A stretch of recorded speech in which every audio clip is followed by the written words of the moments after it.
ምን ያህል በሳል ናችሁ? ብስለትስ ምንድነው?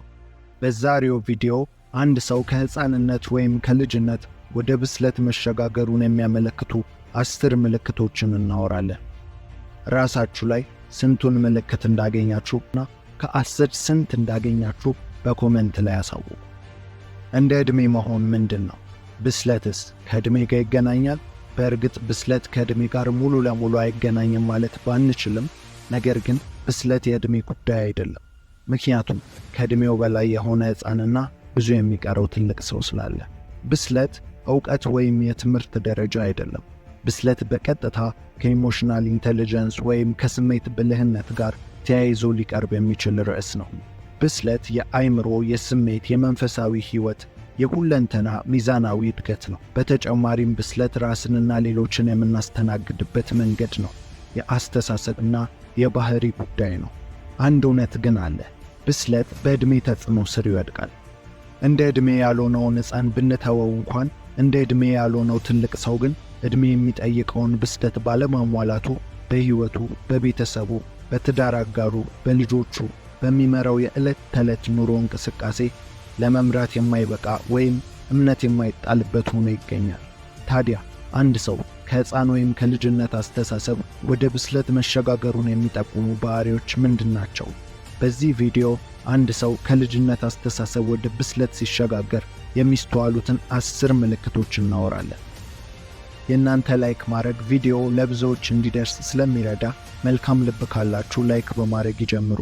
አብዛኞቻችሁ ደግሞ ሰብስክራይብ ሳታረጉ ነው የምትመለከቱት።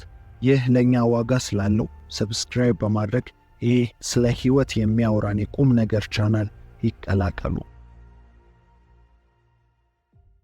አንድ ሰው ከሕፃንነት ወይም ከልጅነት ወደ ብስለት ደረጃ ተሸጋገረ ስንል በዋነኝነት በአስተሳሰብና በአመለካከት ላይ ለውጥ መታየት ጀምሯል እያልን ነው።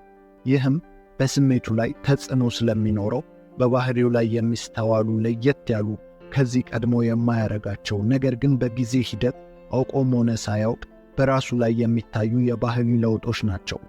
ወደ እነዚህ ለውጦች ስንገባ ከ10 የመብሰል ምልክቶች መካከል አንደኛ የተቆጠበ ንግግር ወይም ብዙ በማውራት አለመደሰት ነው። ይህ ከጊዜ ጋር አንዳንዴም ከትልልቅ ገጠመኞች፣ ከሐዘን፣ ከደስታ ከመሳሰሉ ከተለያዩ ሁኔታዎች ወይም ነገሮችን በጥልቀት ከመመርመር ጋር ተያይዞ ሊከሰት የሚችል ልዩ ባህሪ ነው። የሰው ልጅ ደስታና እርካታን ፈልጎ ወይም በምድር ላይ አዲስ የማይጠገብን ነገር ፈልጎ ማግኘት ሲያቅተው ሁሉም ነገር የተደረገና የሚደረግ እየተደረገ ያለ እንደሆነ ሲረዳ በትንሹ ስሜቱን በዝምታ ያንጸባርቃል። ይህ ባህሪ ማስተዋልን ወይም ነገሮችን በጥልቀት መረዳትን ወይም ከራስ ጋር ረጅም ጊዜ ማሳለፍን ያመለክታል። ብዙውን ጊዜ እንደዚህ አይነት ሰው የሚታወቀው በተቆጠበ ንግግር ነው። አንድ ነገር መሆን ካለበት እንደሚሆን፣ መሆን ከሌለበት ደግሞ እንደማይሆን ቀድሞ የተረዳ ሰው ነው። በወሬና በብዙ ማስረዳት ምክንያት የሚለወጥ ነገር እንደሌለ ቀድሞ ተረድቷል። ስለዚህ ስለ ራሱም ሆነ ስለሚፈልገው ነገር በየትኛውም አቅጣጫ ከልክ ባለፈ በብዙ ንግግር ሲያስረዳ ይስተዋል። በሌላ ጎኑ ደግሞ ይህ ሰው የዝምታ ኃይልን ወይም በመናገር ውስጥ ያለውን አቅም ማጣት፣ በሰዎች ፊት ክብርን ማጣት የመሳሰለ ከብዙ መናገር የሚመጡ ስህተቶችን የተረዳ ሰው ነው ማለት እንችላለን። በመሆኑ ከብዙ ንግግር የሚፈጠርን ስህተት ተገንዝቦ በጥቂት ቃላትና በግልጽ ቋንቋ በውስጡ ያለውን ሐሳብ በተመጠነ ቃላት መግለጽ የሚችል ሰው ነው። ይህ ባህሪ የሚስተዋልባችሁ ከሆነ ከብስለት ምልክቶች ውስጥ የመጀመሪያውን አሟልታችኋል ማለት ነው። ሁለተኛ፣ ልዩነትን ማክበር። በሳል ሰው ከምንም በላይ ሰዎች ላይ ጫናን መፍጠር ወይም የራሱን ነገር እንዲቀበሉ አያስገድድም ወይም መመሳሰል የግዴታ ነው ብሎ አያምንም። በልዩነት ያምናል። ልዩነት ውበት መሆኑን፣ ሕይወት የማትሰለቸው በልዩነት የመኖራችን ምክንያት መሆኑን ተረድቷል። እንደዚህ አይነት ሰው በልዩነት ውስጥ ያለን ውበት ፈላጊ ነው። አንድ ስዕል በልዩ ልዩ ቀለማት እንደሚያጌጠው ሁሉ አንድ ቀለም ብቻውን ስዕልን ሊያስውብ እንደማይችለው ሁሉ ልዩነትን እንደ ቀለሙ ልዩነት ወደ ውበት ለመቀየር የሚተጋ ሰው ነው። የራሱን ሐሳብ ከማይቀበሉ ሰዎች ጋር ጦርነትን አይፈጥርም። አቋሙን ባይለቅ እንኳን ድንበራቸውን አይነካም። ይህ ከመብሰል ምልክቶች አንዱ የሆነው ባህሪ አገራችን ትልልቅ ባልናቸው ፕሮፌሰርና ዶክተሮች ላይ አለመንጸባረቁ ብስለት የትምህርትና የዕድሜ ጉዳይ አለመሆኑን ቁልጭ አድርጎ ያሳየናል። በዛው መጠን እዚህ ጋር ለማሳሰብ የምንወደው ካላዋቂዎች ጥፋት ይልቅ የአዋቂዎች ዝምታ ብዙ ይጎዳናል። በሀገራችን የምናየው ይህንኑ ነው። በሳል ሰዎች ዝም በማለታቸው ምክንያት ምድራችን ያልበሰሉ ሰዎች መድረክ መሆኗ ያሳዝናል። ልዩነትን ማክበርና መቀበል ነገርን ለማረጋጋት የምንወስደው መፍትሄ ሳይሆን የበሰሉና የሰለጠኑ ዜጎች መገለጫ ነው። በመሆኑ ይህ ምልክት ካለባችሁ ልዩነትን አምኖ መቀበል የምትችሉ ከሆነ ከብስለት ምልክቶች ውስጥ ሁለተኛውን አሟልታችኋል ማለት ነው። ሶስተኛ፣ ከጭፈራ ከመዝናናት ይልቅ እንቅልፍ የተሻለ መሆኑን ይረዳል። ይህ ራስን እያጨናነቁ ወይም እየፈለጉ አለማድረግ አይደለም። ነገር ግን በሳል ሰዎች ለዓለም ባላቸው መረዳት ምክንያት ጓደኞቻቸው እንውጣ፣ እንዝናና፣ እንጨፍር፣ እንደሰት በሚሏቸው ጊዜ እነርሱ ግን ከዛ በመቅረት በእረፍት ጊዜያቸው ጥሩ እንቅልፍን ለሰውነታቸው ይመግባሉ። ይህንን ሲያደርጉ በብዙ መንገድ ልንረዳው እንችላለን። አንደኛ፣ ቅድም እንዳልኩት ለዓለም ባላቸው ንጹሕ ከጽንፈኝነት በጸዳ አእምሮ በሚያዩበት ጊዜ ከነዚህ ነገሮች ጀርባ ስላለው ክብርን ማጣት፣ በርካሽ ቦታ መገኘት፣ ራሳቸውን ከማይመጠን ስፍራ ማራቅ፣ በተጨማሪም ደግሞ በተጣራ ሁኔታ ትርፍና ኪሳራቸውን አስልተው ለመዝናናት የሚወጣውን ጉልበት፣ ገንዘብና ጊዜ ይልቅ በነፃ የተሰጣቸውን እንቅልፍ አሊያም ከራሳቸው ጋር ማሳለፍን ምርጫ ያደርጋሉ። ይህ ጥልቀት የሚያስፈልገው መረዳት እንጂ ከላይ ከላይ ካየነው ሕይወትን አሰልቺ ማድረግ ይመስላል። ነገር ግን በሳል ሰዎች ይህንን ሲያደርጉ ምንም አይነት ሐዘንና ጸጸትም ሆነ ተገደው እንዳልሆነና በምርጫቸው ከሚዝናኑት ሰዎች በላይ ደስተኛ መሆናቸውን ስትመለከቱ እነዚህ ሰዎች አንድ የተለየ ነገር እንደገባቸው ትረዳላችሁ። ይህም ስሜታቸውን መግዛትና መረጋጋት በተሻለ ሁኔታ ችለውበታል ማለት ነው። ስለዚህ እንደዚህ አይነት ሰው ለጓደኝነትም ሆነ ለትዳር ለየትኛውም ኃላፊነት የምታምኑት ሰው ነው። ቤተሰቦቹ በእርሱ ደስተኛ ናቸው። በተጨማሪም መልካም ስምን በሰፈሩ የገነባ ሰው ነው። ይህ ባህሪ ካላችሁ ከ10 የብስለት ምልክቶች መካከል ሶስተኛውን አሟልታችኋል ማለት ነው። አራተኛ፣ በቀላሉ አይፈርድም። በሳል ሰው ነገሮችን የማስተዋል ወይም በጥበብ የመመርመር ችሎታው ከማንም ሰው ይልቅ ላቅ ያለና ከፍ ያለ ነው። በዚህ ችሎታው ምክንያትም የሰውን ችግር መረዳት ይችላል። በማንም ላይም አይፈርድም። በሳል ሰው አትፍረድ ይፈረድብሃል በሚለው ሕግ ነው የሚንቀሳቀሰው። ኮሽ ባለ ቁጥር በወሬና በሐሜት ሁሉ ላይ እየተሳተፈ ጣቱን በሌሎች ላይ እየቀሰረ ሰዎችን ሲኮንን በድካምና በስንፍናቸው ላይ ሲዘባበት አይታይም። ይልቁኑ በነገሮች ሁሉ ላይ ይህንን ስለምን አደረጉ ብሎ ይጠይቃል። የበዳይንም የተበዳይንም ቃል ያለ ጽንፈኝነት ያዳምጣል። ፍትሃዊ ነው።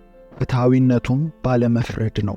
በሰው ጫማ ልክ መግባት እንደማይቻል ጠንቅቆ ስለሚያውቅ ራሱን አያመጻድቅም፣ ሌሎችን አይኮንንም። ለመረዳትና ለመርዳት የሚችለውን ያደርጋል እንጂ። በሳል ሰው የማይፈርድበት ሌላኛው ዋነኛው ምክንያት በዚህች ዓለም የሚከናወነው ሁሉ ነገር መደረግ የሚችል እንደሆነ ስለተገነዘበ ነው።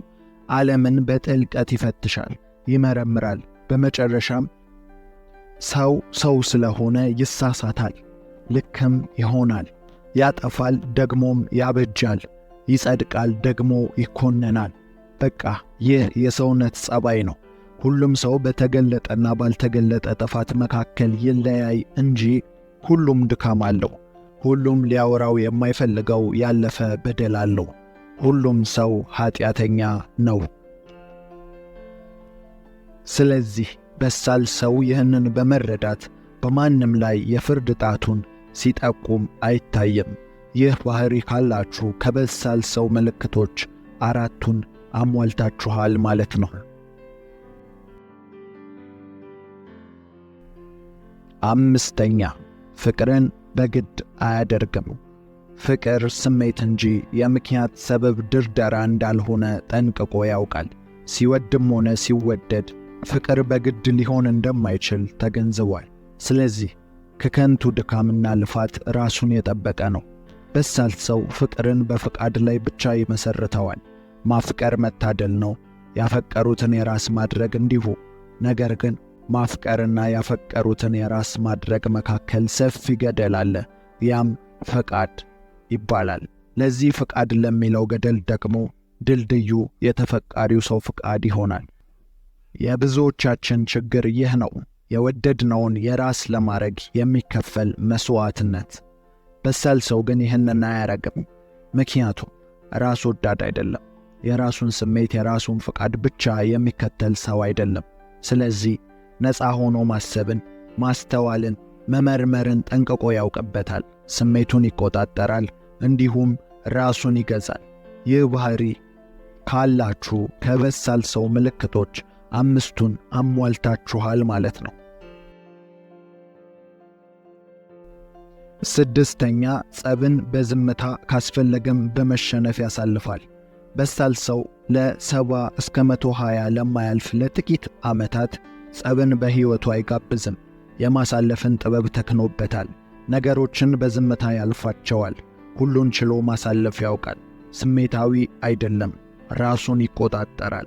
ስለዚህ ጸብ ወይም ጥል ሲፈጠር ምክንያታዊ እንጂ የፈለገውን አያረግም። ከጸብ ይሸሻል፣ ቢገጥመው ያሳልፋል። የተሳዳቢን ስድብ ችሎ፣ የአላዋቂዎችን ንግግር ችሎ፣ እሱ ግን በጥበብ በማስተዋል ጸቡ ቢፈጠር የሚያስከትለውን ጉዳት በሱም በተጣየውም ሕይወት ላይ የሚኖረውን ተጽዕኖ ብሎም የሚያስከትለውን አይሽሬ ቁስል ምሕረት ቢኖር እንኳን ስለማይጠፋው ጠባሳ ሲል ሁሉን ይታገሳል። ሰፊ ልብ አለው፣ ትከሻው ደንዳና ነው።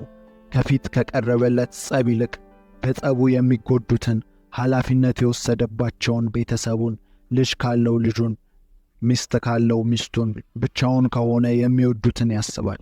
በሱ ድንገተኛ ስሜታዊነት ምክንያት ዋጋ ስለሚያስከፍላቸው ስለነዛ እርሱን ስለሚወዱት ስለሱ ግድ ስለሚላቸው ሰዎች ያስባል። ስለዚህ ማሳለፍን ይመርጣል። ውሳኔው ከባድ ቢሆንም ራሱን ይገዛል። ይህ ሰው ለኃላፊነት ብቁ ነው። የበሰለ ጭንቅላት አለው ማለት እንችላለን። እንግዲህ ይህም ባህሪ በእናንተ ላይ ከተንጸባረቀ እናንተ ከበሳል ሰዎች ባህሪ መካከል 6ኛውን አሟልታችኋል ማለት ነው። 7ኛ የተከፈተ አእምሮ። የበሳል ሰው መገለጫ ከሆኑት መካከል ዋነኛው የተከፈተ አእምሮ ነው። የፈጠራው ችሎታው ነው። ይህ በሳል ሰዎች ከላይ ላነሳናቸው ባህሪዎች ሁሉ እንደ ዋነኛ ባህሪ በሚያስደንቅ ሁኔታ በሳል ሰዎች ከማህበረሰቡ፣ ከቤተሰቡ፣ ከሁሉም ነገር ነፃ በሆነ ተጽዕኖ በሌለበት መልኩ ማሰብን መቻላቸው ነው። የተከፈተ አእምሮ አላቸው። በነፃነት ከሳጥን ውጪ ያስባሉ። አዲስን ነገር ለመሞከር አይፈሩ። ሪስክ መውሰድ ይችላሉ። በሳል ሰዎች በዚህ በነፃ አእምሮአቸው ዓለምን አብጠርጥረው ይፈትሿታል። የሕይወትንም ትርጉም ለምንና እንዴት እንደመጡ ይጠይቃሉ። በነፃነት ይመረምራሉ። ለመማር ለማወቅ ክፍት ናቸው። በዚህ ምድር ሐሳብ ተለዋዋጭ ነው። ግትር አይደሉም። ካሳመናቸው እና ልክ ከሆነ ሐሳብ መቀየርን መሸነፍ መስሎ አይታያቸውም። የተማሪነት ልብ አላቸው። ሁሌም ከሚያውቁት የማያውቁት እንደሚበልጥ የተረዱ ናቸው። ከበሳል ሰዎች መካከል አንድ ሰው እንዲህ ብሏል፣ እኔ የማውቀው አለማወቄን ነው። አልበርት አንስታይን እንኳን በንግግሩ እንዲህ ሲል ተደምጧል፣ እኔ ምንም የተለየ ብቃትና ችሎታ የለኝም፣ እኔ ያለኝ ታላቅ የማወቅ ጉጉት ነው ብሎ ተናግሯል። ታዲያ በአጭር አማርኛ ታላላቅ ሰዎች እንኳን ታላቅ ያደረጋቸው የተከፈተ ለመማር የተዘጋጀ ክፍት የሆነ አእምሮ ስላላቸው ነው። የድንቁርና ዋናው መንስኤ የተዘጋ አእምሮ ነው። ጠባብና ውስን፣ ከሚያውቀው ውጪ ለመጨመር የማይፈልግ ሁሉን የሚያውቅ የሚመስለው ያ ነው መሃይምነት። የተከፈተ አእምሮ ካላችሁ ሁሌም ራሳችሁን እያሻሻላችሁ ትገኛላችሁ። የተዘጋ አይምሮ ካለው ፕሮፌሰር ጨረስኩ ብሎ ከተቀመጠው ምንም ያልተማረው ነገር ግን የተከፈተ አይምሮ ያለው አንድ ግለሰብ ነገ ከፕሮፌሰሩ የተሻለ የኑሮና የህይወት መሻሻል እናም ጥልቅ የሆነ ዕውቀት ውስጥ ታገኙታላችሁ። ምክንያቱም የተከፈተ አይምሮ ካለ አስተማሪ የትም አለ። ሁሌም እንደሚባለው ማለት ነው።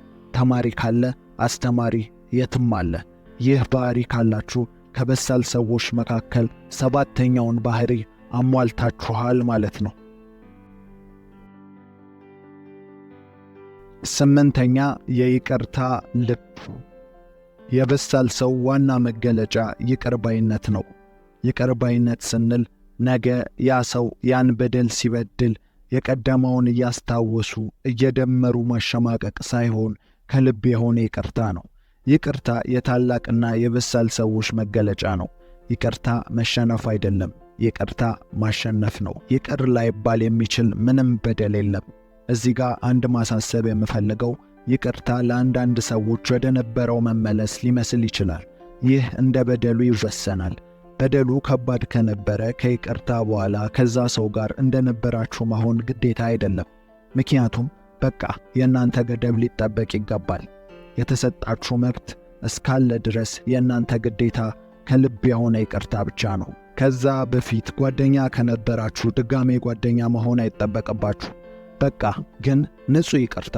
ምክንያቱም ሰው ሕይወቱ ላይ ማስቀጠል የሚፈልገውን ሰው መምረጥም መወሰንም ያለበት ያው ራሱ ሰው ነው። የይቅርታ ግዴታ ውስጥ ሆናችሁ በይሉንታ የማትፈልጉትን ሕይወት መቀጠል የለባችሁም። ከዱርዬ ከሚያበላሽ ሰው ጋር እንደማትውሉት ሁሉ ከበደላችሁ ሰው ጋር እንደገና አለመዋል ትችላላችሁ። እንዳይደገም መራቅ ትችላላችሁ። ምክንያቱም ይቅርታ ስናረግ መተው እንጂ መርሳት ስለማንችል። ስለዚህ ንጹህ የይቅርታ ልብ ካላችሁ ከበሳል ሰው ምልክቶች መካከል 8ኛውን አሟልታችኋል ማለት ነው። 9ኛ የልብ ስብራትን መቀበል። በሳል ሰው ስንል ያው ሰው ነው። የሚገጥመው ችግር፣ የሚጋፈጠው መከራ አለ። ልክ እንደ ሰው ይከዳል፣ ይከስራል፣ ነገሮች ይበላሻሉ። በዚህ ጊዜ የልብ ስብራትን ይቀበላል። ይህ ማለት በቃ ሰውነቱን ያረጋግጥለታል ማለት ነው። ግን በሳል ሰው የልብ ስብራትን መቋቋም ይችላል። ዳግም እንዳይነሳ አርገው አያፈራርሱትም። ቢወድቅ አዋራውን አራግፎ፣ ቢመታ አልጋውን አነጣጥፎ ይነሳል። በቃው የማይቻል የሚመስል ሁኔታ ውስጥ ሲያልፍ የልብ ስብራትን ይቀበላል፣ ይቋቋማል። ምንም አይንካኝ አይልም፣ ፈሪ አይደለም። በሚወስናቸው ውሳኔዎች፣ በሕይወቱ ውስጥ በሚጋፈጣቸው ሪስኮች ውስጥ ብዙ ነገርን ይጋፈጣል። ልቡ ይሰበራል፣ ነገር ግን ይቋቋማል። አለቃቃሽ አይደለም፣ አጉረምራሚ አይደለም፣ አማራሪ አይደለም። በቃ በአጭር አማርኛ የሕይወትን ኢፍታዊነት የተረዳ ሰው ነው። ስለዚህ ራሱን ለሚገጥሙት አደጋዎች ያዘጋጀ ሰው ነው። ይህ ባህሪ ካላችሁ ከበሳል ሰው ምልክቶች 9ኛውን አሟልታችኋል ማለት ነው። 10ኛ ደስታውን ማንም ከማይደርስበት ቦታ የሰቀለ ሰው ነው። በሳል ሰው በራሱ በሕይወቱ፣ በኑሮ፣ በሁሉም ነገር ደስተኛ ነው። በአጭሩ ደስታው ራሱ ጋር ነው። ከማንም ጋር ያዳበለው ደስታ የለም። ለመደሰት ራሱ በቂ ነው። አንዳንድ ጊዜ አንዳንድ አደገኛና ጥንቃቄ የሚያስፈልጋቸው ዕቃዎች ሲኖሩ በላያቸው ላይ ሕፃናት ከማይደርሱበት ቦታ ይቀመጥ የሚል ጽሑፍ ይሰፍርባቸዋል። በሳል ሰውም ልክ እንደዚሁ ደስታውን ማንም ከማይደርስበት ቦታ ያስቀምጠዋል፣ ከልቡ ስር ይሸሽገዋል። የማንም መምጣት እና መሄድ፣ የማንም አብሮ መጓዝ እና አለመጓዝ ደስታውን አይሰጠውም፣ አይነጥቀውም። ደስታውን በሁኔታዎች ላይ አያደርግም። ደስታው ራሱ ጋር ነው። ደስታው በተፈጠረበት ዓላማና በፈጠረው አምላኩ ላይ ብቻ ያደርጋል። ይህ ሰው በሳል ነው። ይህ ሰው ማመዛዘን ችሏል እንለዋለን። ስለዚህ ይህ ምልክት ካላችሁ ከበሳል ሰው ባህሪያት 10ኛውን አሟልታችኋል ማለት ነው። ከበሳል ሰው ባህሪያት ከ10 ስንት እንዳገኛችሁ በኮሜንት ላይ ይጻፉልን። አብዛኛው ሰው በሥራ ቦታ፣ በትምህርት ቤት፣ በልዩ ልዩ ቦታ ላይ ንቀትን ያስተናግዳል። ታዲያ ሰዎች አብዝተው ንቀትን ሲያሳዩአችሁና ክብርን ሲነፍጓችሁ መፍትሄ አድርጋችሁ የምትወስዱት ምንድነው? ብቻ መሆን፣ አዲስ ጓደኛ መያዝ፣ የሥራ ቦታ መቀየር፣ አዲስ የስራ ባልደረባ መያዝ ወይስ አካባቢ መቀየር? የእውነት ይህስ ምን ያህል ውጤታማ ሆኖ አገኛችሁት? የሰዎች ንቀት መነሻ ከቦታውና ከአካባቢው ስላልሆነ በዚህ መንገድ ልታስቆሙት አትችሉም። በሕይወታችን ላይ እንዴት ንቀትን መቆጣጠር እንዳለብን ካላወቅን በሄድንበት ሁሉ ቦታ ላይ የንቀት ሰለባዎች መሆናችን የማይቀር ነገር ነው። ሰዎች ለምን ይንቁናል? ለምንስ የሚገባንን ቦታ ይከለክሉናል? በዛሬው ቪዲዮ ንቀትን ወይም ክብርን መነፈግን ለመቆጣጠር የሚያስችሉ 8 ጠቃሚ ትምህርቶችን እናያለን። እስካሁን ለዚህ የሕይወት ቁም ነገር ለሚያስጨብጥ ቻናል አዲስ ከሆናችሁ ሰብስክራይብ በማድረግ ቤተሰባችን ይሁኑ። ቤተሰቦች ደግሞ እንደ ሁል ጊዜው ላይክ በማድረግ ድጋፋችሁን አሳዩ። የሰዎችን ንቀት ለመቆጣጠር ከሚረዱ ዘዴዎች መካከል አንደኛው ምንጩን አስቡ። ንቀት ወይም የሰውን ክብር ዝቅ አድርጎ መመልከት ዝም ብሎ የሚመጣ ወይም የሚከሰት ነገር አይደለም። ለዚህም ምንጩን ማወቅ ወይም ማሰብ ይኖርባችኋል። አንዳንዴ የንቀት አስተያየቶችም ሆነ አክብሮት የሌላቸው መስተንግዶዎች በቀጥታ ከሰውየው ጋር ይገናኛሉ። ሁልጊዜም ያንን ንቀት ሲገጥማችሁ የገጠማችሁ ቦታና ሰው ላይ አተኩሩ። ምናልባት እናንተ የማይመጥናችሁ ስፍራ ተገኝታችሁ ሊሆን እንደሚችልም አስቡ። አሊያም ደግሞ ያ ሰው በአስተዳደጉ፣ በኑሮ፣ በሕይወት ያልተማረው የሕይወት ስነ ስርዓት ሊሆን እንደሚችልም ተረዱ። አንዳንዴም በቦታና በሥራ በእኩያ ወይም በተመሳሳይ ደረጃ ላይ ከሆናችሁ የዛ ንቀት ምንጭ የዛ ሰው ለእናንተ ያለው ጭፍን ጥላቻ ወይም የይበልጠኛል ፍርሃት፣ አንዳንዴም እኔ ይሻላለሁ ከሚል ከልብ ትዕቢት የሚመነጭ መርዘኛ አስተሳሰብ ሊሆንም ይችላል።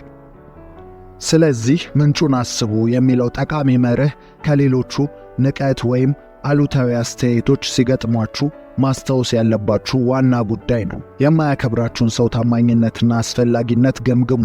ዕውቀታቸውን፣ ልማዳቸውን፣ እንደዚሁም ዓላማቸውን ግምት ውስጥ አስገቡ። ተአማኒነት ከሌለው ሰው የሚሰጡ ንቀት ያላቸው አስተያየቶች ትንሽ ክብደት ሊይዙ እንደሚችሉ ተገንዘቡ። ሰውየው ተአማኒነት ወይም ዕውቀት ከሌለው አስተያየቱ ትንሽ ክብደት ሊሸከም ይችላል። የግለሰቡ አስተያየት በግል አድሎና ጭፍን ጥላቻ ላይ ወይም ያልተፈቱ ጉዳዮች ላይ የተመሰረተ ይሆናል። ኢፍትሐዊ ፍርዶችንም ወይም አሉታዊ ባህሪን የማሳየት ታሪክም ይኖረዋል። ከአክብሮት መጓደል ጀርባ ያለው ዓላማን ግምት ውስጥ አስገቡ። ሰውየው እናንተን ለማናደድ፣ ምላሽ እንድትሰጡ ለማነሳሳት ወይም ኃይሉን ለማሳየት እየጣረ ይሆናል። ይህ ታዲያ ለደህንነታችሁ ጠቃሚ ነው። ስለዚህ የበለጠ ሚዛናዊና ተጨባጭ እይታ ሊሰጡ የሚችሉ የተለያዩ አመለካከቶችን ፈልጉ። ይህ ሰፋ ያለ አመለካከት ግልጽነት እንድታገኙና አክብሮት የጎደላቸውን አስተያየቶች ተጽዕኖ ለመቋቋም ይረዳል። ሆኖም ሁልጊዜ ንቀት ሲገጥማችሁ የንቀት ምንጭን በጥልቀት መፈተሽ ከምንም በላይ ቀዳሚውና አስፈላጊው ነገር ነው። ይህንን ማድረጋችሁ በራሳችሁ ላይ ያላችሁን በራስ መተማመን ለመጨመርና ያለመፈለግ ስሜትን ከውስጣችሁ ለማስወገድ እጅግ በጣም ይረዳችኋል።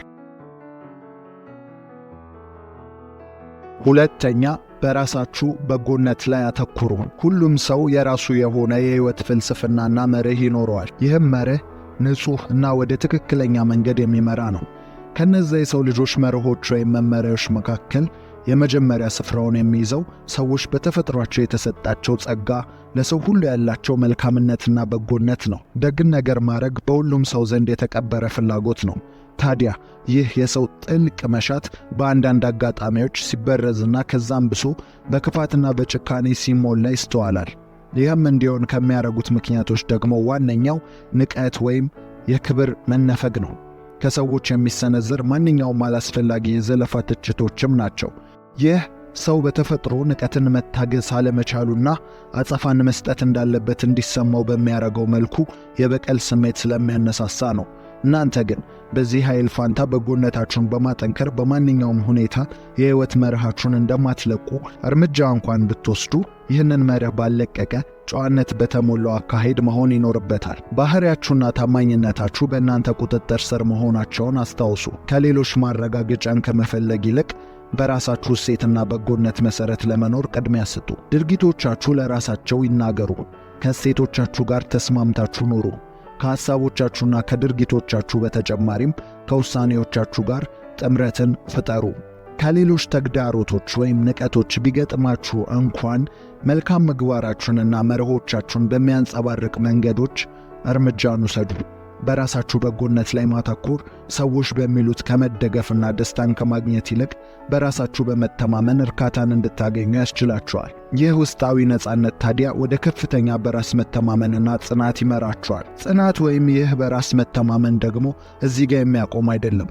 በመላው ሕይወታችሁ ላይ በሥራ ወይም በትምህርት በሁሉም መስክ የሚገለጥ ባህሪ እንጂ። ይህንን አይነት ንቀትንና አላስፈላጊ ትችትን የመቋቋም ጥንካሬ ሲኖራችሁ በሕይወታችሁ በመንገዳችሁ ሁሉ ታላቅ የስኬት ዋና መርህን ወይም ባህሪን ታዳብራላችሁ። ያም ሁሌም በምትሰሩት በዓላማችሁ ላይ ጸንቶ መቆምን ነው።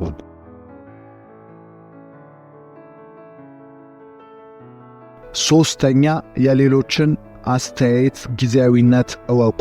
የሰዎች አስተያየት ጊዜያዊነት ስንል ሰዎች የሚሰጡት አስተያየት ጥልቀቱና ስፋቱ የታሰበበትን ያህል ሊያክል ስለማይችል ነው። ይህም አስተያየቱ መነሻ በእናንተ ላይ በጠለቀ እውቀት ተንተርሶ ሳይሆን ከላይ ባለ ግምታዊ ሊሆን ስለሚችል ነው። ስለዚህ አስተያየቶችን በየጊዜው በየወቅቱ ተቀያያሪ መሆናቸውን ተገንዘቡ። የሰዎች አስተያየቶችና ፍርዶች ብዙውን ጊዜ ጊዜያዊ ናቸው። የሰዎች አመለካከቶች በራሳቸው ልምዶች፣ ስሜቶች፣ በሚያደሉት ነገርና በአንድ ሁኔታ ላይ ባላቸው ግንዛቤ ወይም ዕውቀት ላይ የተመሠረተ ነው። አስተያየቶች በተፈጥሯቸው ግላዊ መሆናቸውን ተረዱ። የተቀረጹበት ሂደትም በግለሰብ ምርጫዎችና እምነትና የግል ትርጓሜዎች ላይ ነው። አንድ ሰው እንደ ንቀት የተገነዘበውን ነገር ለሌላ ሰው ምንም ሊሆን ይችላል። አስተያየቶች ዓለም አቀፋዊ ወይም ፍጹማዊ እንዳልሆኑ ተገንዘቡ።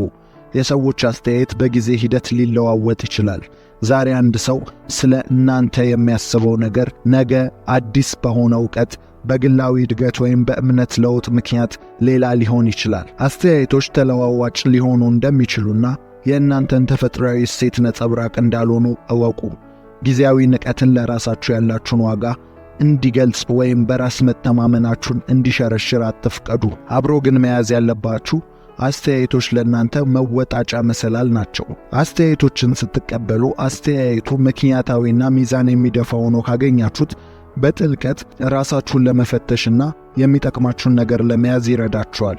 ለንቀትም ሆነ እናንተን ለመተቸት የሚሰነዘረው አስተያየት ራሳችሁን ለማሳደግና ለመለወጥ ክፍተታችሁን ለማወቅ ብትጠቀሙበት ያ የእናንተን መልካም አስተሳሰብ ያሰፍንላችኋል ማለት ነው። አራተኛ፣ ራስን መግዛት ተለማመዱ። ራስን መግዛትን መለማመድ ለግላዊ እድገትና ለስሜታዊ ደህንነት አስፈላጊ ነው። ክብርን በምትነፈጉበት ጊዜ ስሜታዊ ቁጥጥራችሁን ከፍ በማድረግ ራሳችሁን መግዛትን አዳብሩ። ራስን ማወቅን በማዳበር ጀምሩ። ለሐሳቦቻችሁና ለግፊቶቻችሁ ነርቨስ ለሚያደርጋችሁ ነገሮች ትኩረትን ስጡ። ወደ ድንገተኛ ወይም ምላሽ ሰጪ ባህሪ የሚያመሩ ሁኔታዎችን ወይም አነሳሾቹን አስተውሉ። በቁጣ ወይም በንዴት እንዳትወጡ ተጠንቀቁ። በምትናደዱበት ጊዜ ለአፍታ ዝም ብላችሁ በረጅሙ ትንፋሽን ውሰዱ። ይህ ለአፍታ ዝም ማለት ወይም ከምንም አይነት እንቅስቃሴዎች መቆጠብ ለድርጊቶቻችሁ ግፊትን ከሚፈጥሩ ስሜቶችና በድርጊቶቻችሁ መካከል ርቀትን እንድትፈጥሩ ጥሩ ጊዜን ይሰጣችኋል። ይህም ማለት በቀላሉ ድርጊቶቻችሁን ሊያመጣ የሚችለውን አበሳ ማስተዋል ትችላላችሁ ማለት ነው። እናም በጥንቃቄ ምርጫ ለማድረግ ዕድልን ይሰጣችኋል። መጽሐፍ ሲናገር ራሱን የሚገዛ ከተማን ከሚያስተዳድር ይበልጣል ይላል። ለሰው ልጅ ከባዱ መንገድ ራሱን ወደሚወደውና ወደሚፈልገው ትክክለኛ መንገድ ራሱን መምራት ነው። ሰው የራሱ ጠላት ራሱ ነው። ለዚህ ነው የከተማና የሀገር መሪ ለሌሎች አድርጉ የሚል ትዕዛዝን የማስተላለፍ ብቃት ሲሆን፣ ራስን መምራትና መግዛት ግን ማድረግና መኖር ነው። ራስን መከልከል፣ ራስን ማዘዝም በጣም ከባዱ ችሎታዎች ናቸው። ስለዚህ ራሳችሁን መግዛት ተለማመዱ። በስሜት አሊያም በሁኔታዎች ሳይሆን ራሳችሁን በራሳችሁ እንዲመራ አድርጉ። በስሜታዊነት የሚሆን ስህተትን ከመፈጸም ተጠበቁ። በባህሪያቸው ንቀትና አክብሮትን መነፈግ የሰው ትዕግስትን ወይም ራስን የመግዛት አቅምን ይፈታተናሉ። ነገር ግን ይህን ባህሪ በትክክል የራሳችሁ ማድረግ ከቻላችሁ ንቀትንና አክብሮት በሚነፍጓችሁ ሰዎች ፊት የበላይነትን ትጎናጸፋላችሁ። ላሳዩአችሁ ንቀት ተመጣጣኝ ምላሽ አሊያም ስድብና ችግርን ሲፈልጉ፣ የእናንተ ግን ያን አለማድረግ ፍርሃትን ከዛም ግራ መጋባትን በውስጣቸው ይጭራል። አንዳንዴም እነርሱ ባሳያችሁ ንቀት እንኳን ሊጸጸቱ ይችላሉ። ስለዚህ ራስን መግዛትን ተለማመዱ። አምስተኛ፣ በደግነትና በርህራሄ ምላሽ ስጡ። በደግነትና በርህራሄ ምላሽ መስጠት መናናቅን ለመቆጣጠርና አዎንታዊ ግንኙነቶችን ለማዳበር ኃይለኛ መንገድ ነው። ስቶይሲዝም አክብሮት ለጎደለው ድርጊት በደግነትና በርህራሄ ምላሽ መስጠትን ያበረታታል። ሌሎችን የማያከብሩ ሰዎች ከራሳቸው የውስጥ ውጊያ ወይም ድንቁርና ጋር እየታገሉ ሊሆኑ እንደሚችሉ እወቁ። አመለካከታቸውና ስሜታቸውን ለመረዳት ራሳችሁን በእነርሱ ጫማ ውስጥ አስገቡና አክብሮት የጎደለውን ባህሪ እንዲያሳዩ ያደረጋቸው ምን እንደሆነ በብልሃት ተረዱ። ይህ ርህራሄ ያለው መረዳት በቁጣ ወይም በመከላከል ምላሽ ከመስጠት ይልቅ በርህራሄ እንዲመልሱ ያደርጋቸዋል። እንደዚሁም በንቃት አዳምጧቸው። ለሐሳቦቻቸውና ለስሜቶቻቸው እውነተኛ ፍላጎት እንዳላችሁ አሳዩአቸው። በስሜታዊነትና በንዴት ምላሽ ከመስጠት ይልቅ በእርጋታ ምላሽን ስጧቸው። ሐሳቦቻችሁን ሰብሰብ አድርጋችሁ ትንሽ ጊዜ ውሰዱና ቃላቶቻችሁን በጥንቃቄ ምረጡ። በማስተዋል ምላሽ መስጠት ሁኔታውን ለማርገብና ግንኙነትን ለመፍጠር ያስችላችኋል። ቃላት ከእናንተ እስኪወጡ ድረስ የእናንተ ባሪያ ናቸው፣ ከወጡ በኋላ ግን የእናንተው ጌታ ናቸው። ይህ አባባል ምን ያህል በጥንቃቄ የምንናገረውን መምረጥ እንዳለብን ይነግረናል። የምትጸጸቱበትን ወይም በስሜታዊነትና የእናንተ ያልሆነውን ባህሪ ማሳየት የለባችሁም። ንቀትን ስትመለከቱ፣ አክብሮትም ሲነፈጋችሁ፣ እናንተ ግን ትክክለኛ በሆነው ባህሪያችሁ በትህትናና በርህራሄ ምላሽን ስጡ። ይህ በእነርሱ ዘንድ የነበራችሁን ንቀት እንደ በረዶ ያቀልጠዋል። ለእናንተ የተለየ አክብሮትን ትጎናጸፋላችሁ። ይህ ባይሆን እንኳን ነገር ግን የእናንተን ማንነት አልለቀቃችሁም ወይም የአቋም ሰው ሆናችሁ ተገኝታችኋል ማለት ነው። ስድስተኛ፣ ንቀትን እንደ ራሳችሁ ነጸብራቅ አትዩ። የሌሎች ንቀት የተሞላበት ባህሪ የእናንተን ዋጋ ከማንጸባረቅ ይልቅ የእነርሱን ባህሪ የሚገልጽ እንደሆነ እወቁ። እያንዳንዱ ሰው የራሱ የሆነ የተለየ አመለካከትና እምነት እሴት እንዳለው ተረዱ። አክብሮት የጎደለው ባህሪ ብዙውን ጊዜ የሚመነጨው ከአንድ ሰው ውስጣዊ አለመረጋጋትና አድላዊ ባህሪ ወይም የተጣመመ እይታ ሊሆን ይችላል። የእናንተን ዋጋ ወይም ባህሪ የሚያንጸባርቅ ነው ማለት አይቻልም።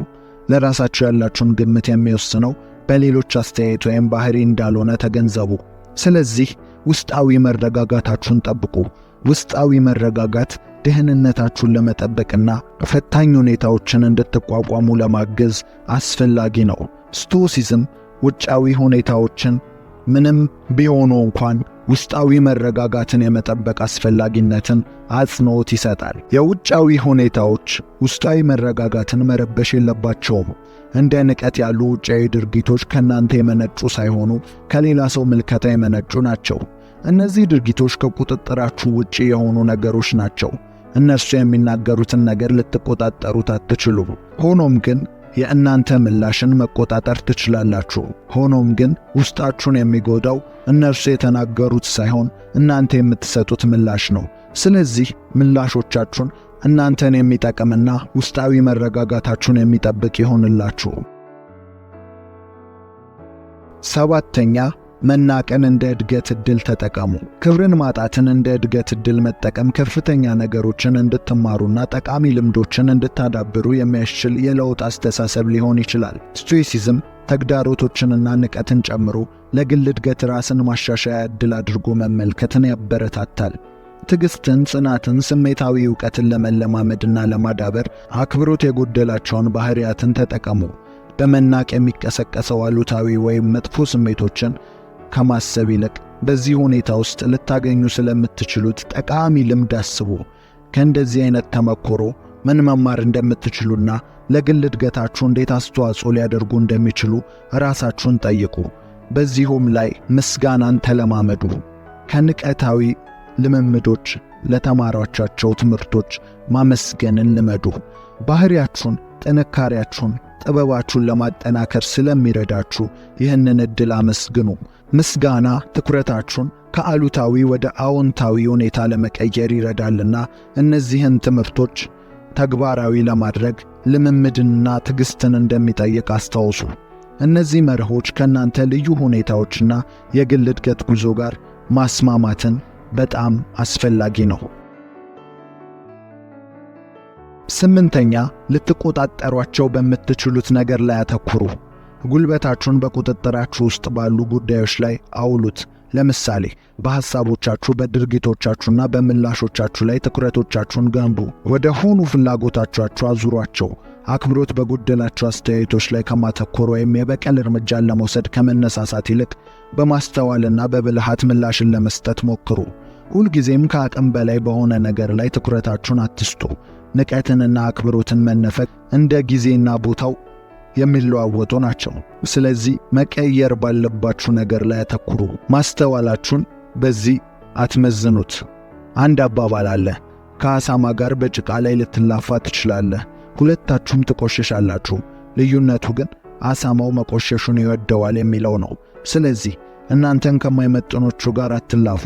በንቀትና አክብሮትን በመነፈግ ውስጥ ብትሆኑ እንኳ እነሱ በወረዱት ልክ አትውረዱ። ምክንያቱም እናንተ መቆሸሹን ስለማትወዱት ነው። ስለዚህ ደረጃችሁን ጠብቃችሁ ኑሩ።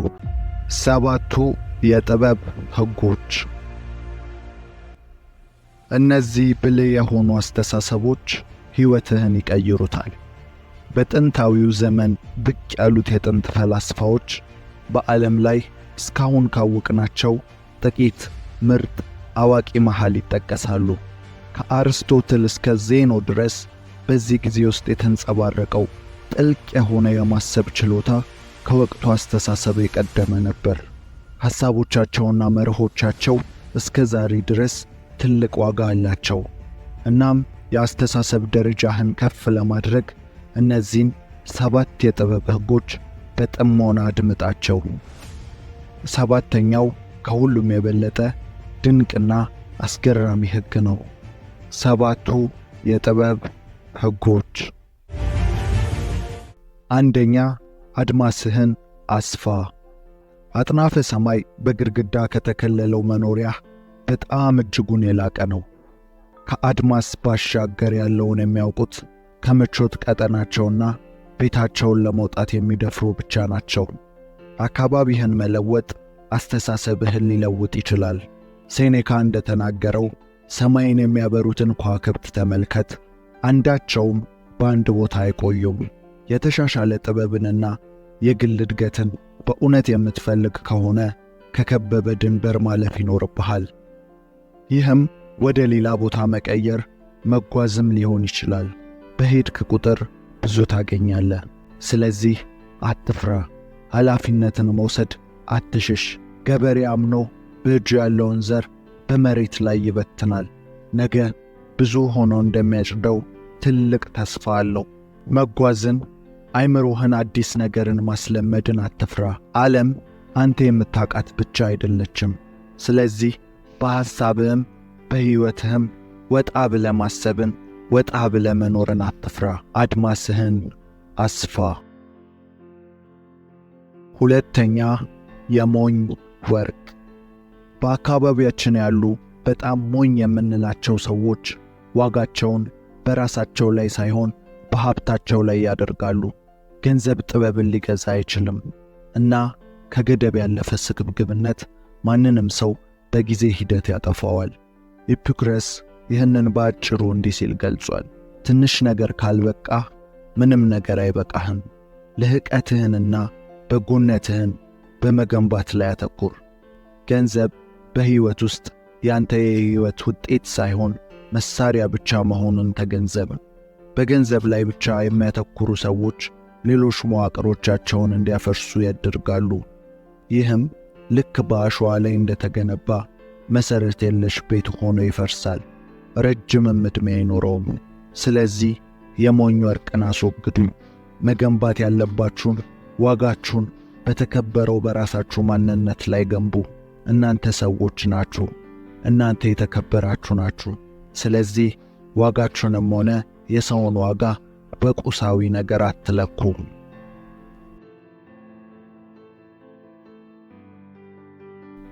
ሶስተኛ፣ የምትቆጣጠረውን እወቅ። ማርክስ ኦሬሊየስ በአንድ ወቅት በምድር ላይ በጣም ኃያል ሰው ነበረ። ይህም ሆኖ በአንድ ወቅት እንዲህ ብሎ ነበር፣ በአእምሮህ ላይ ሥልጣን አለ፣ በውጭ ክስተቶች ላይ ሳይሆን። ይህንን ከተገነዘብክ ብርታትን ታገኛለህ ሲል ተደምጧል። በዘመናዊው ዓለም ጭንቀትና መደበት ሳያስነቁ ገዳይ ሆነዋል። መቆጣጠር በማትችላቸው ነገሮች ላይ መዋዠቅ ከጀመርክ ሕይወትህ በሕይወት እያለ ያከትማል። እውነተኛ እድገትን ማድረግ ከፈለክ የማትችለውን ተቀበል። እናም ኃይልህንና ትኩረትህን መቀየር በምትችለው ነገር ላይ ብቻ አድርግ። ሁልጊዜም ችግር ሲገጥምህ በሦስት መንገድ እየው።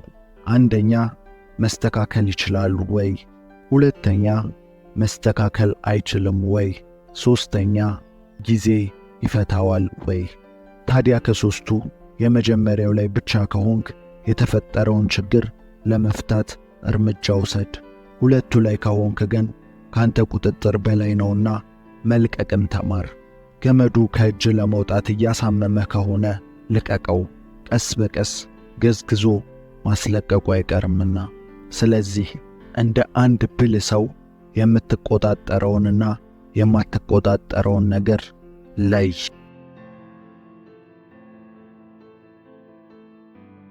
አራተኛ፣ ደግነት ይቆጥራል።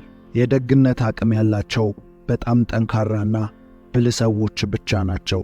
ታናሹ ካቶ መናገር የምጀምረው ንግግሬ ከዝምታዬ የተሻለ መሆኑን ሳውቅ ነው ሲል ተናግሯል። ለሌሎች ደግ ለመሆን ጥልቅ ግንዛቤን ይጠይቃል። እናም ለማይገባቸውም ሰዎች ደግ ለመሆን የበለጠ ያስፈልጋል። በአንድ ሰው ላይ መናደድ ቀላል ነው። ንዴትን መያዝ ግን መርዝ እንደ መጠጣት ነው። ለሰው ልጅ ደግነት የተሻለ ብቻ ሳይሆን ቅያሜን መፍቻና ሕይወትን የማቅለያ ጥበብ የሞላበት መንገድ ነው። ደግነት የልብ ጉዳይ ነው። ደጋግ ሰዎች የሚያረጉት ለይታይታ ሳይሆን ከልብ ከመነጨ ፍቅር ነው። የደግነት ሚዛን የምታደርጉት ነገር መጠን ሳይሆን የምታደርጉበት ልብ ነው። ደግነት ደግሞ ወደ ራስ ይመለሳል። ልክ እንደ ክፋት ሁሉ ደግነትም ክፋትም ዘር ናቸው። ቅንጣት ዘር ነገ በብዙ የምታጭዷቸው። ስለዚህ ከሁሉም የላቀው ደግነት ደግሞ ፍሬው ብዙና አርኪ ነው። ደግነትን ተለማመዱ። ይህ ከጥበብ ሕግጋት መካከል ዋነኛው ነው። ደጋግ ልብ ካላችሁ ቪዲዮውን ላይክ አድርጉ።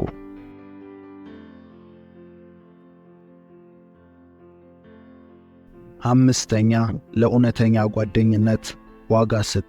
ጓደኝነት በሕይወት ውስጥ በጣም ቆንጆ ከሆኑት ነገሮች መካከል አንዱ ነው። ምክንያቱም ራስህን በዚህ መስመር ላይ ካስቀመጥከው፣ የታሪክህን አሳፋሪ ክፍሎች ሳይቀር ካካፈልክ፣ ጓደኝነት ትክክለኛ ጣዕሙን ያገኛል። ይህንን ስሜታዊ እኩልነት እንዲህ በማለት ተናግረውታል። ጓደኝነት ደስታን ያሻሽላል፣ እናም መከራን ያስወግዳል። ደስታን በእጥፍ ይጨምራል፣ ሐዘንን ደግሞ ይከፋፍላል። የጓደኝነት ትርጉም የጋራ መተማመንና ተግባቦት ነው። ስለዚህ ምርጥ ሕይወትን መኖር ከፈለክ ለጓደኝነት ዋጋ ስጥ። እናም እምነት ልትጥልባቸው በምትችላቸው ሰዎች ላይ አተኩር። ጓደኝነት በዛው ልክ የመወራረስና የመመሳሰል ሕግ ነው። ጓደኝነት በጥንቃቄ ካልመረጥክ አደጋ ላይ ትወድቃለህ። ምክንያቱም ቢላ ቢላን እንደሚስል ጓደኛም ጓደኛውን ይስላልና። አንተ የ5 ጓደኞች ውጤት ነህ ይባላል። ይህ በከፊል እውነት ነው። ሰው የሚመስለው አካባቢውን፣ ሰፈሩን፣ ያደገበትንና የዋለበትን ነው። ስለዚህ የምትውልበትን ጓደኞችህን በጥንቃቄ ምረጥ። በተመሳሳይ ራዕይ፣ ሐሳብና ምኞት ካላቸው ሰዎች ጋር ተቀራረብ። ለጓደኝነት ዋጋ ክፈል። የጓደኝነትን ዋጋ ተረዳ።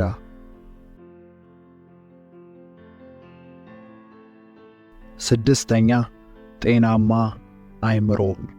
በማንኛውም ዘመናዊ ከተማ ውስጥ የምትኖር ከሆነ ከአልኮልና ከአደንዛዥ እጾች በጭራሽ ሩቅ አይደለህም። ከአልኮልና ከአደንዛዥ እጾች የሚያስፈራው ነገር እነርሱ በትክክል የሚሰሩ መሆናቸው ነው። ከህመም እንድታመልጥ ይረዱዋል፣ ግን ማንንም ከህመም አስመልጠው ጠንካራ ወይም ጥበበኛ አያረጉም። ፓይታጎረስ እንዳብራራው የአእምሮ ጥንካሬ በንቃተ ህሊና ውስጥ ያርፋል። ስለዚህ ምክንያታዊነት በስሜታዊነት እንዲሸፈን ያደርጋል። እውነተኛ ነጻነት የሚገኘው በውስጣችን ካለው ትግል ጋር በመጋፈጥ በማሸነፍ ብቻ ነው። ሁላችንም አስቸጋሪ ጊዜዎች አሉን፣ አንዳንዶቻችን ከሌሎቹ የበለጠ። ነገር ግን እነዚህን ጊዜያት በትክክለኛ መንገድ በመጋፈጥ በማሸነፍ በውስጣችሁ ጥበብና ጥንካሬን እንዲፈጠር ማድረግ ትችላላችሁ። የመጠጥና የሱስ ትልቁ ሌላኛው ጉዳት ተያያዥነታቸው ከአካል ይልቅ ከአእምሮ ጋር በመሆናቸው ነው። በቀጥታ የሰውን የማሰብ፣ የማገናዘብ፣ የማስተዋል ችሎታው ላይ፣ የውሳኔ ብቃቱ ላይ ተጽዕኖን ያሳድራሉ። የሰው ሰውነት ማለትም ከእንስሳ የሚለየው ባህሪ ዋነኛው ለሳይንስም ለምንም የከበደው የአእምሮና የአንጎሉ አወቃቀሩ ነው። አንጎል በረቂቅና በሚያስገርም ፍጥነትና አሰራር ለሰውነታችን ትዕዛዝ አስተላላፊ ነው። ታዲያ እነዚህ ባዕድ ሱሶች በቀጥታ ወደዚህ ክፍል በመሄድ የማዳከምን ሥራ፣ በአግባቡ ሥራውን እንዳያከናውን የማድረግን ሥራ ይሠራሉ። ነገር ግን ከጥበብ ሕጎች ደግሞ ዋነኛው የአእምሮን ጤና መጠበቅ ነው። ጤናማ አእምሮ ከጥበብ ሕጎች መካከል ዋነኛው ነው። ሰባተኛና የመጨረሻው፣ ይህ ሕይወት የአንተ ነው። ይህ ሕይወት የአንተ ኃላፊነት እንደሆነ በተቀበልክበት ቅስፈት ማንም ሊያድንህ እንደማይመጣ፣ በሕይወትህም ለተከሰተው ምንም አይነት ሁኔታ ማንም ተጠያቂ እንደማይሆን መገንዘብ ትጀምራለህ። ይህ ሕይወትን በተለየ ሁኔታ መረዳት እንድትጀምር ያስገድድሃል። የሕይወት ትልቁ ድል ራስን ማሸነፍ ነው። በራስ መሸነፍ ከሁሉም በላይ አሳፋሪና አስነዋሪ ነገር ነው። ነገሮችን በተሳሳተ ሁኔታ ሊጓዙ ይችላሉ። ነገር ግን ለዚህ ሰዎችን መውቀስ ወይም ማሳበብና ሰበብን መፍጠር የአንተ የአስተሳሰብ ሁኔታ ይመርዘዋል። ሰዎች በየቤታቸው ተቀምጠው የቀሩት ለነርሱ ሕይወት ሌሎችን ተጠያቂ ያደረጉ ስለሆነ ነው። የሰው ልጅ ከፈለገ ታምረኛ፣ ከፈለገ ደግሞ ሰበበኛ ነው። ሰዎች የየራሳቸውን ሕይወት ኃላፊነት ሲረከቡ ዕድልን ከመጠበቅ ዕድልን መፍጠር ይጀምራሉ። ሰዎች ሕይወታቸውን አምነው ሲቀበሉ ለስኬትም ለውድቀትም የሚሆንን ጠንካራ ስነ ልቦናን ያዳብራሉ። ስለዚህ ከሁሉ የሚልቀው ሕግ ይህ ነው። የተፈጠርከው ላንተ የራስህ ነፍስ ተሰጥቶክ ነው። የሌላ ሰው ሕይወትን አትጨርስ። የራስህን ሕይወት መኖር ጀምር። አንተ የቤተሰብህ የዘር ሐረግ አስቀጣይ። አንተ እናትና አባትህን አይደለህም። የቤተሰብህ የሆነ ነገር ተሸካሚ አይደለህም። የእነርሱ ሕይወት ሕልምና ራዕይ ለማስቀጠል የተፈጠርክ አይደለህም። አንተ ስትወለድ ልክ እንደነርሱ ሌላ ሰው ነህ። የራስ መንገድ፣ የራስ ዱካ፣ ሕልም፣ ራዕይ፣ የተፈጠርክበት ዓላማ ያለህ አንተ ሌላ ሙሉ ሰው ነህ። እነርሱም ሌላ ሙሉ ሰው ናቸው። በቃ ይህንን ስትረዳ ከሰው መንገድ ወጥተህ የራስህን መንገድ መኖር ትጀምራለህ። እነዚህ 7 የጥበብ ሕጎች በየትኛውም ሕይወትና ጊዜ ላይ ይጠቅሟችኋል። ጆሲ ነበርኩ። ከተመቻችሁ ላይክ፣ እስካሁን ቤተሰብ ካልሆናችሁ ደግመን እንድንገናኝ ሰብስክራይብ በማድረግ ቤተሰባችን ይሁኑ። እናመሰግናለን።